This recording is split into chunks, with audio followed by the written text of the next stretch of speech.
From the prominent Romulo clan, Roman Romulo was born on February 28, 1967, of the 5 siblings. He is the son of former Senator and now Foreign Affairs Secretary Alberto Romulo and Rosie Lovely Romulo. Although he's only one of the 2 sons in the family, Roman was close to her sisters, sharing the same interest in books, movies, and music. Sa amin magkakapatid, yung unang 4, more or less, pare-pareho kaming edad eh.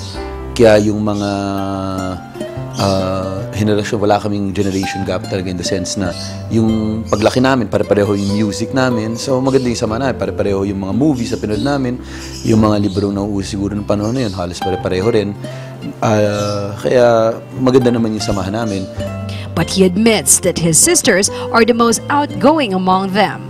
Sa aming magkakapatid, siguro yung mga kapatid kong babae ang mas outgoing, mas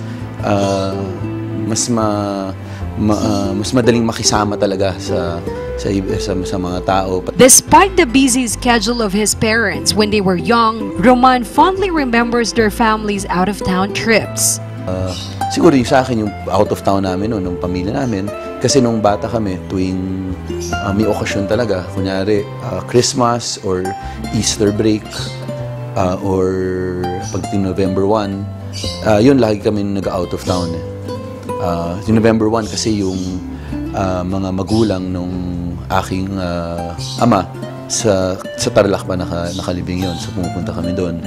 Yung ibang Christmas at Easter break, pumunta kami Baguio nun usually or kaya sa Batangas. Pag papuntang Baguio, dumadaan kami lagi sa Camiling, Tarlac. Roman took his elementary education at Ateneo de Manila University and his secondary education at Southridge. He got his degree in economics at the University of the Philippines in 1990 and then took law also at the University of the Philippines, finishing the course in 1994. His passion to defend the oppressed showed early on when even before passing the bar exams, he worked on the appeal of a poor convict at the Supreme Court through his persistence and legal savvy. The court overturned the guilty verdict and the convict was free. Even though his father was already doing public service when he was a kid, he did not see himself then following his dad's footsteps. At times siguro hindi pa talaga napag-iisipan pa talaga. Ang aim ko talaga rin noon, kasi ang father ko rin, nung lumalaki ako, abogado siya eh. Ang sabi nga naman nila, kung ano yung nakikita mo sa magulang mo, yan yung magiging aim, yan ang magiging goal mo sa buhay. Kaya more or less nandun sa pagka-abogado yung goal ko. His father is Foreign Affairs Secretary Alberto Romulo, outstanding Pasigueño of 2003, who has carved his own niche in Philippine politics not only as an economic manager, but also as a respected statesman. As Senate Majority Leader for 5 years, the elder Romulo authored several economic measures that laid the foundation of the country's economic turnaround, which we now see. He first joined the government as Budget and Management Secretary of President Cory Aquino.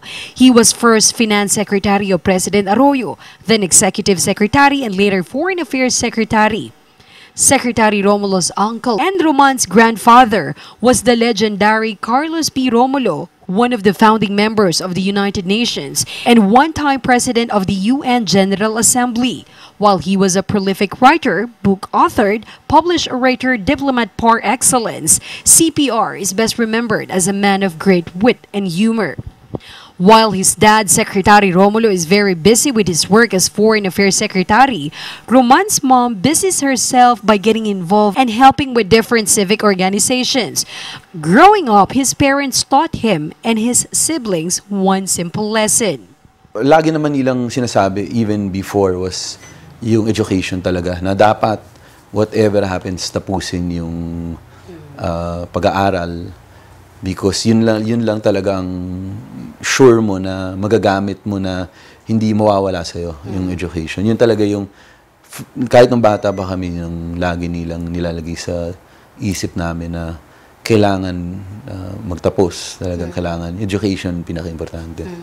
Congressman Romulo's busy days start by checking papers he has to sign. He then visits his district to check on his constituents and attend to different activities. He then goes straight to the House of Representatives to do his job as a lawmaker.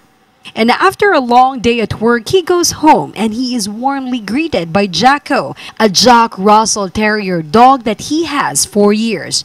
Roman is very fond of Jacko as he likes to play his favorite toy with him. At the age of 42, Roman Romulo had some relationships in the past, but until now, he is still looking for that one woman whom he can settle down with and start his own family. Whenever he has time, he still goes out for a date.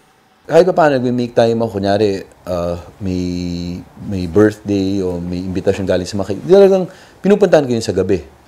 Wala namang problema yun. Kunyari, may date na bibigay sa akin. Talagang yun naman, I make time for that. Kasi priority rin naman sa akin ang magkapamilya. Roman says that he is not envious with his friends who already have their own family, but he knows that something is missing in his life. Hindi mainggit, pero obviously, may pagkukulang sa kabuuan ng buhay ko at the end of the day, di ba? Kasi maganda rin na makasettle down ka na may pamilya kaya, di ba? Ma-share mo talaga whatever that is, yung experiences ninyo, sa pamilya mo, sa asawa mo, sa mga anak mo, di ba? Kaya in that sense, yun lang, alam kong yun yung kulang. When it comes to the qualities he looks for in a woman, Romulo says he does not look in physical features alone. Ang gusto ko lang, siguro kahit papano, independent siya in the sense that kung anong gusto niyang gawin, gagawin niya. Roman says not having a family is the only thing he regrets in life now. But he stays optimistic and he still believes that he'll find that one woman whom he can spend the rest of his life with. Up next, see how Congressman Roman Romulo is making a change in Pasig City with his different projects and programs for the Pasigueños.